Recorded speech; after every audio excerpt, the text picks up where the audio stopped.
Praise the lord. ఈరోజు దేవుని వాగ్దానము కీర్తనలు 33వ అధ్యాయం 19వ వచనం. యెహోవా దృష్టి ఆయన యందు భయభక్తులు గల వారి మీదను ఆయన కృప కొరకు కనిపెట్టు వారి మీదను నిలుచుచున్నది.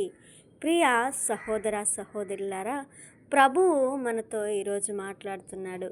మనము చాలా విధాలుగా చాలాసార్లు అనుకుంటూ ఉన్నాం, ప్రభువు మనకు ఏమి సహాయం చేయలేదేమో, లేదంటే నేను అనుకున్న యొక్క చాలా విషయాల్లో నాకు ఇంకా ప్రత్యుత్తరం రాలేదేమో అని మీరు అనుకునవచ్చు.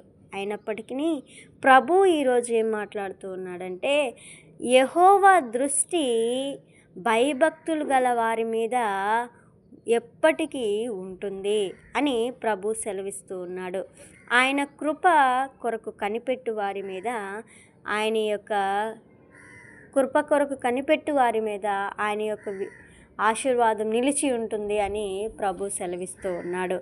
అయితే మనం ఇక్కడ చూసి ఉన్నాం ఏంటంటే, మనం అనుకుంటూ ఉంటాం, ఆయన మనల్ని చూడట్లేదేమో, ఇన్ని సంవత్సరాలుగా ఎన్ని రోజులుగా నేను ప్రభువుని అడుగుతూ ఉన్నాను, ప్రభు ఇంకా నాకు సహాయం చేయట్లేదేమో, ఆయన నన్ను పట్టించుకోవట్లేదేమో అనుకోవద్దు. ఎందుకంటే ప్రభు అంటున్నాడు, ప్రభువు తగు కాలములో ఎప్పుడైనా ఆయన ఖచ్చితంగా ప్రత్యుత్తరం ఇస్తాడు.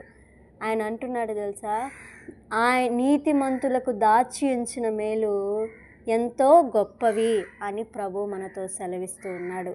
కనుక మనమేమి చేయాలంటే విశ్వాసంగా ప్రభు కొరకు కనిపెట్టాలి. అలాగే ఆయన కృప మన ఎడల ఉంది అనటానికి ఏంటంటే, మనము సజీవ లెక్కల్లో ఉన్నామంటేనే ఆయన కృప మన పట్ల ఉన్నదని మనం నిశ్చయించుకోవాలి. గనుక ఇట్టి కృపనిచ్చిన ప్రభువుని మనం ప్రార్థిద్దాము. ప్రార్థన. ప్రేమ నమ్మకలను మా దేవ, సర్వోన్నతుడా, సర్వశక్తిమంతుడా, నీకు స్తోత్రములు ప్రభువా. అయ్యా తండ్రి, నేటి దినమును నేటి వాగ్దానాన్ని మాకు ఇచ్చిన గొప్ప దేవ, నీకు స్తోత్రములయ్యా. నా తండ్రి, యొక్క సమయమున మీరు మాతో మాట్లాడిన మాటలకై స్తోత్రాలు, మమ్మల్ని ఊరట కలిగించిన మాటలకై స్తోత్రాలు ప్రభువా.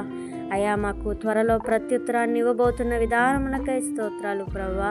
అయ్యా, ఈ వాక్యాన్ని విని అయ్యా ప్రతి బిడ్డ తండ్రి వాక్యాన్ని విని వాక్యానుసారంగా అయ్యా మా హృదయములను అమర్చుకొని అయ్యా నీలో నమ్మకమైన విశ్వాసులుగా నిబ్బరమైన బుద్ధి కలిగి నీలో నమ్మకంగా ఎదిగే కృపను మాకు అనుగ్రహించు దేవా. స్తోత్రాలు. అన్ని విషయాలు నీ తోడు నీడతో నింపండి అయా తండ్రి. ఏ యొక్క పని బాటలకి మా బిడ్డలు వెళ్ళబోతూ ఉన్నామో తండ్రి, మా పనిలో అన్ని విధాల్లో నీవే సక్సెస్ను దయచేయమని వేడుకుంటూ నజరుడైన యేసు క్రీస్తు నామమున ప్రార్థించి బతిమలాడి వేడుకుంటున్నాము తండ్రి. ఆమేన్.